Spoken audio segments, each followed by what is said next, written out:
Saudações, confrade e confreira. Você está na Confraria de Línguas Clássicas e eu sou o professor Hudson Canuto e vou acompanhar você nessa impressionante jornada do aprendizado das línguas clássicas. Estamos na aula 80, que é a 20ª aula dessa terceira temporada.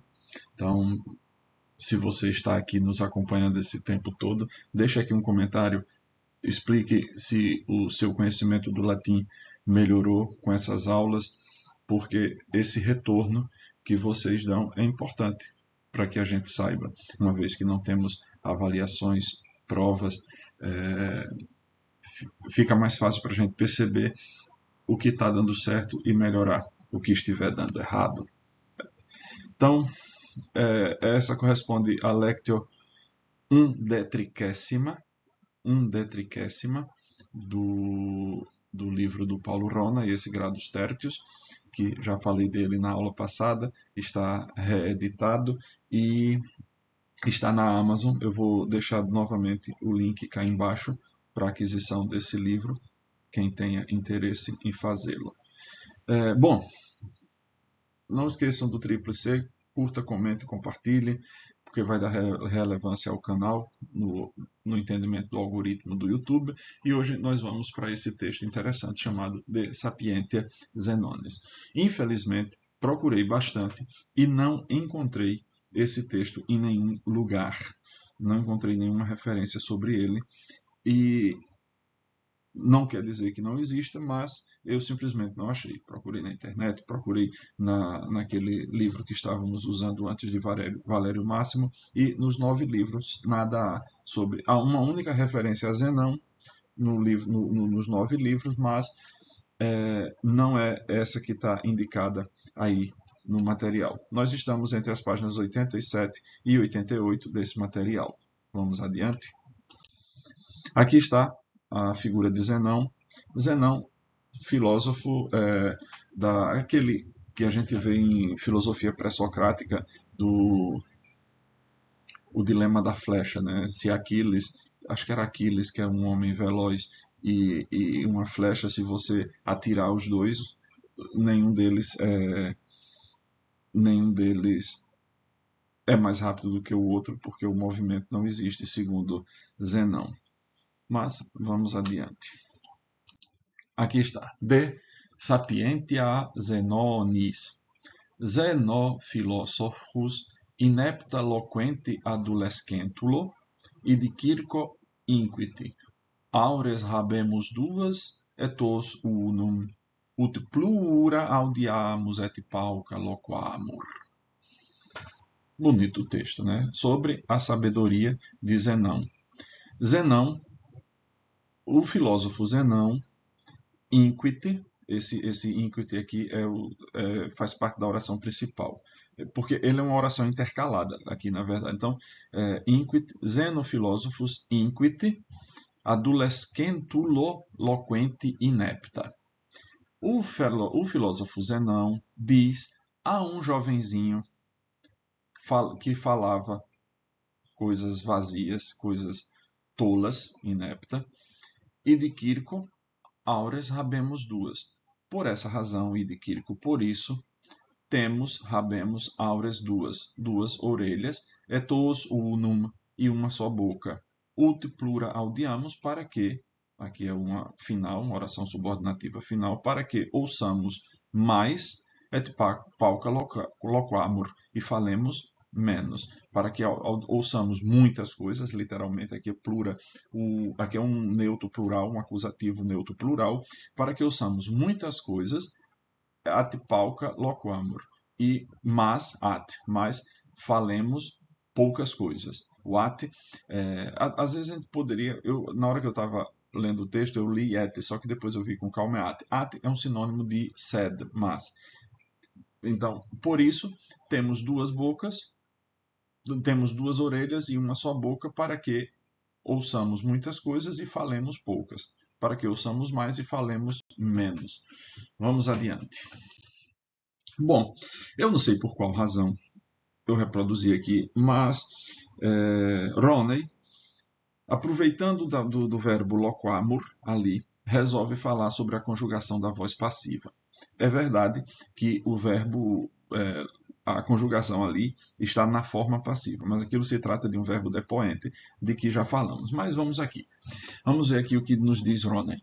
Para indicar que o sujeito não pratica, o que não é o caso do loquamur, porque diz loquamur pauca, diz para que nós falemos poucas coisas, para que nós falemos menos. Quer dizer, o sujeito está praticando a ação, que essa é uma característica dos verbos depoentes, de que veremos em seguida. Então vamos lá.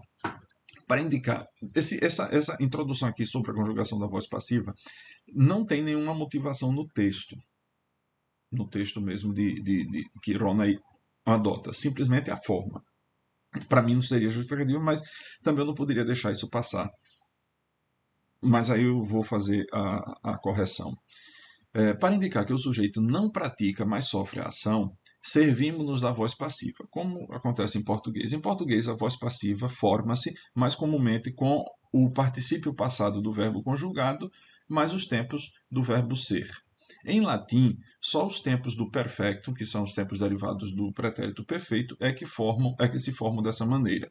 De fato, já tratamos disso outra vez, quando acho que na primeira ou na segunda temporada falamos disso. Por exemplo, quando você diz amatus sum, não equivale ao sou amado em português, mas a fui amado, porque essa é a forma do pretérito perfeito em latim. A forma dos tempos do infecto, que são os tempos derivados do presente, tem uma forma característica, que é o que ele vai trazer aqui. Então, só os tempos do perfecto é que se formam com terminações especiais que se encontram no quadro sinóticos das páginas 94 e 97. Para quem não tenha o texto do que esse material aqui, veja.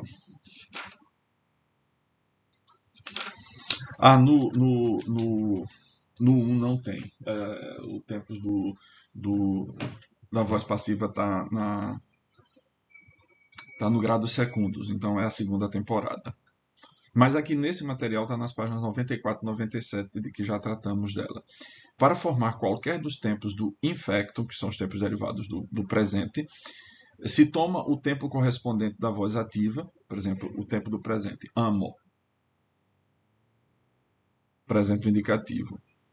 E se trocam as desinências ativas por passivas, quer dizer, as desinências ativas são or, aris, no caso da primeira conjugação, or, aris, atur, amor, bimine e antur. Então, amor, amaris, amatur, amamur, amabimine, não,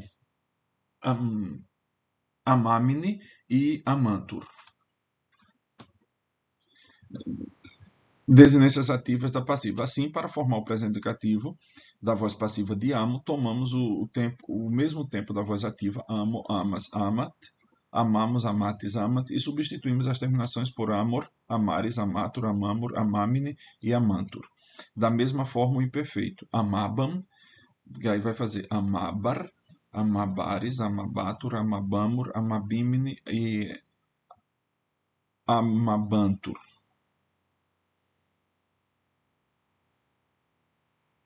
Amabamur, amabamine, que é do futuro, amabimine. Está aqui, amabo, amabor, e assim por diante. As formas da segunda pessoa do singular, em todos os tempos, acabam em ris. Podem também acabar em ré, mas isso é mais na poesia. Assim, amaberes ou amabere, serás amado. Videbares, videbare, eras avisto. Apenas as segundas pessoas do presente indicativo amares, uideres, audires, não são quase nunca substituídas para não serem confundidas com os respectivos infinitivos da voz ativa. Tá, agora vamos aqui. Eu fui buscar o que nos ensina o padre João Ravitz aqui na sua preciosíssima gramática da língua latina. Mas toda vez esse professor traz essa gramática é simplesmente porque é o que de melhor existe, a melhor gramática que existe na língua portuguesa, em língua portuguesa, aí eu não me restringo mais só ao Brasil, é o que de melhor existe na língua portuguesa. Então, se puderem, é uma excelente aquisição para quem quer seguir no estudo do latim. Eu espero que o Centro Dom Bosco ou outra editora resolvam publicar os livros de exercícios que devem acompanhar essa gramática, e seria melhor ainda que o fizessem em um único volume. Mas vamos aqui. Conjugação dos verbos depoentes, que é disso que trata, é o que deveria ter sido tratado nessa lição, porque é isso que está ali quando traz o verbo loquamur. Loquamur é um verbo depoente, porque ele tem forma passiva e sentido ativo. Chama-se depoente o verbo que tem a terminação como os passivos e conjuga inteiramente como eles, mas tem significação ativa, porque o sujeito é o agente. Também os verbos depoentes dividem-se em transitivos, por exemplo, imitor exemplum patris. Eu imito o exemplo do pai. E intransitivos, morior, eu morro. Alguns têm significação reflexa, como nitor, eu me esforço, vescor, eu me alimento. Aqui é o primeiro A, depois tem mais duas letras que estão no slide seguinte. Primeiro, o particípio futuro passivo, ou gerundivo, ou adjetivo verbal destes verbos tem significação passiva. Então, veja, o verbo é depoente, mas quando a gente vai para o particípio futuro, ele é passivo, que a gente chama de gerundivo. A gente tem um resquício disso em português nas palavras agenda. Agenda vem do verbo água, agenda significa as coisas que devem ser feitas, que têm de ser feitas. As coisas que devem ser feitas, as coisas que têm de ser feitas. Combina bem, né? Às vezes nos livros antigos, hoje em dia não aparece porque ninguém dá mais valor a nada, mas nos livros mais antigos aparecia quando tinha. Hoje a gente usa também às vezes o nome errata, as coisas que estão erradas. Mas apresentar só as coisas que estão erradas, as palavras que estão escritas erradas, não significa nada. Antigamente vinha escrito corrigenda, corrigenda, as coisas que devem ser corrigidas. Então tinha lá. A página muitas vezes dizia até a linha onde estava o erro e a sua respectiva correção. Então, isso é o particípio futuro passivo. Por esse motivo, essa forma verbal só se encontra com os verbos transitivos, porque ele precisa ter isso, né, o objeto direto.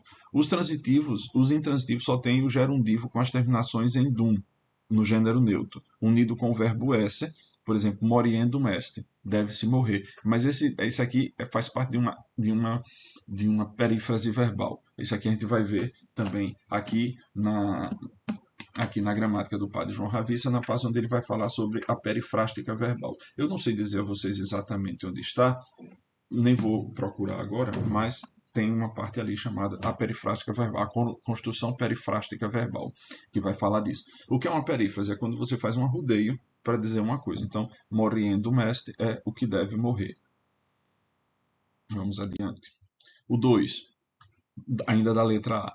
Também o supino passivo conserva sua significação passiva, imitato, de ser, para ser imitado. Letra B. Os verbos depoentes conservam da voz ativa o particípio presente, que não deveria ter, né? Imitans. O particípio futuro, imitaturus. Imitaturo, imitatura, imitaturo, imitaturos, imitatura, imitatur, imitaturas, imitaturum, imitatura essa, que isso aqui é da construção do acusativo com o infinitivo. Conservam também o gerúndio, imitando. O gerúndio, lembre-se, é a declinação do infinitivo. O infinitivo é um nome verbal e, como nome, ele se conjuga. Então, você tem o infinitivo, que é utilizado na forma do nominativo, amare é do nominativo e do acusativo, quando seja na construção com infinitivo. E quando vem regido de proposições, adamandum, para amar. E o supino, imitatum, que é a forma passiva dele é o imitato. Né? O supino é com verbos de deslocamento. El imitatum patres. Eu me desloco, eu vou. Tem uma construção bonita essa imitatum não cabe bem. El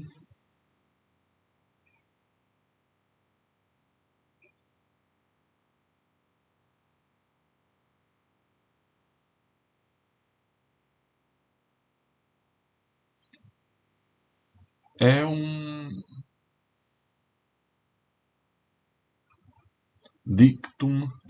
dictum, verba. Eu vou para falar, para dizer as palavras. E o particípio, a letra C, o particípio perfeito dos verbos depoentes tem significação ativa. Imitatus significa, portanto, tenho imitado e não imitado. Tá certo? Amatus, não, amatus não cabe porque ele está na voz ativa, aí seria a voz passiva, seria só para os verbos depoentes. Loquatus, tenho falado, tendo falado. E aqui estão as atividades propostas. Lembre-se que as interrogationes seriam melhor se fossem respondidas em latim. Quis erat zeno. Vejam, no texto diz apenas filósofos, mas seria interessante você ir na Wikipédia. Na Wikipédia você botar Zenão e pedir na língua latina para você ver o resuminho que tem lá sobre Zenão. Seria interessante porque aí você respondia em latim e já tentava compreender. Cum quo loquebatur, está logo na primeira linha a resposta disso. Eratne iuvenis sapiens, que ele chama lá de adolescentulus. Quot hora, dizendo a quantidade, né? Quot, hora, hora é longo. Os, ores, aí você tem os, osses. O mesmo nominativo, os, que provavelmente antigamente era ors, O-R-S, só que o R não se sustenta diante do S no fim de sílaba, ors e os com dois S. Então, mas tudo se simplificou num S só. Os dois, em tese, eram para ser os dois longos no nominativo, mas eu prefiro o os de boca, o face, longo, e o ossis, osso, como breve. Ambos são neutros. Então, quod ora habemos, quod aures, habemos subentendido, quod manus e quod pedes. Os exercícios de gramática. Conjugar os verbos seguintes nos tempos do infectum, que são os verbos, os tempos derivados do presente, na voz passiva. Então, débil, aí você vai conjugar débil na voz passiva. Presente, indicativo, passivo. Pretérito perfeito, do indicativo passivo. E pretérito do infecto, e o futuro passivo. Pelo menos esses três. Não vamos deixar de lado o subjuntivo por hora. Pelo menos no indicativo, porque aí você começa a entender os tempos.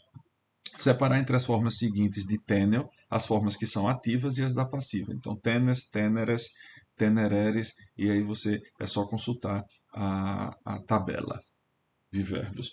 Aqui do Padre Ravitsa, ele tem uma tabela bem completa de verbos. Eu não sei agora dizer onde ela está, mas está aqui, achei.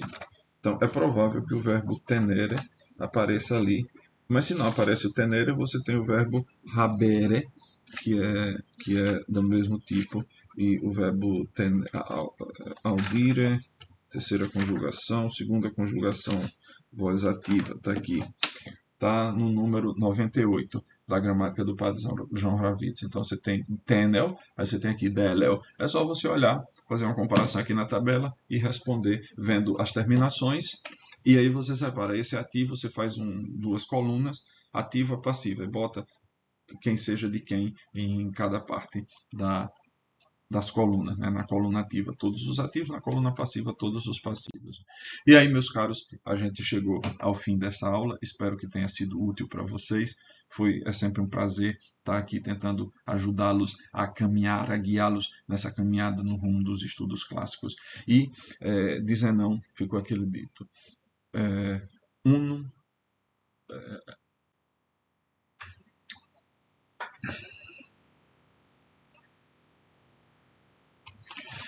que ele diz, né? Id Kirko, aures habemos duas, ut plura audiamus, et os unum ut pauca loquemur. Nós temos duas orelhas para ouvir mais e uma só boca para falar menos. Porque quanto mais a gente fala, mais inepta podemos falar. Até a próxima e nos vemos.